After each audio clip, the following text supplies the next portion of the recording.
Prenons bien garde de ne pas chercher à être en accord avec les hommes ici-bas, en harmonie avec eux et au même diapason, marchant d'un même pas, recherchant une certaine ligne de conduite en vue de l'unité. Si nous le faisons, nous dédisons pour l'essentiel à l'égard de notre naissance divine et de notre relation divine, qui sont des choses autres et si différentes. Paul déclarait à Timothée, « N'aie donc point honte du témoignage à rendre à notre Seigneur, ni de moi, son prisonnier, mais souffre avec moi pour l'Évangile, selon la puissance de Dieu. » Pourquoi ce n'est pas honte? Or, pour ne pas encourir cette honte, nous essayons d'être en bon terme avec le monde. Nous sommes honteux d'être différents. Nous pensons perdre un certain prestige. Nous pensons perdre de l'influence si nous ne sommes pas, d'une certaine manière, bien avec tout le monde. Quelle tromperie!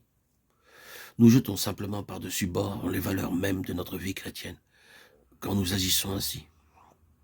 Voyons comment cela se manifestait dans le cas du Seigneur Jésus. Il avait des contacts, oui, bien entendu, mais sans établir des connexions. Pouvez-vous faire cette distinction? Des contacts sans raccordement. Oh, il était en rapport avec des gens. Il était en contact avec les choses. Il marchait parmi eux, les rencontrant. Cela se définissait par des contacts. Mais il n'y avait aucun raccordement. Il ne faisait pas bloc avec le monde.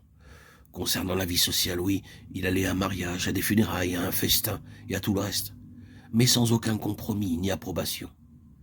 Il avait toujours une certaine retenue. Pas de compromis ou d'adhésion. Ce n'était pas du formalisme. Ce n'était pas le fait d'une tension ou d'un certain particularisme. Vous appartenez à ceci et moi j'appartiens à cela. Vous restez sur votre terrain et je préserve le mien. Cela ne peut pas être dit par des mots.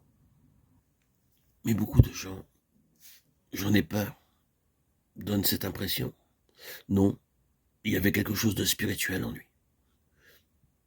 Il s'associait bien, c'était l'accusation portée contre lui, qu'il était l'ami des publicains et des prêcheurs. Matthieu 11, 19. Mais il n'était pas publicain ni pécheur. Il y avait association, mais aucun compromis. Rien qui abaisse, aucun compromis, aucune acceptation de ce qui se faisait. C'était cette relation avec le ciel, ce quelque chose de plus, de différent, qui le gardait incorruptible. Il était incorruptible parmi tout le reste.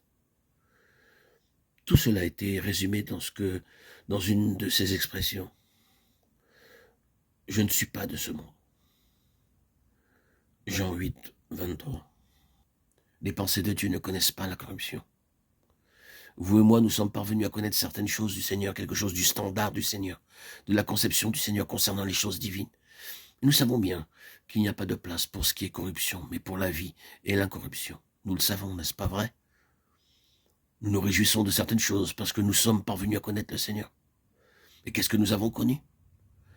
Quelque chose qui est hors de ce monde, quelque chose de bien différent.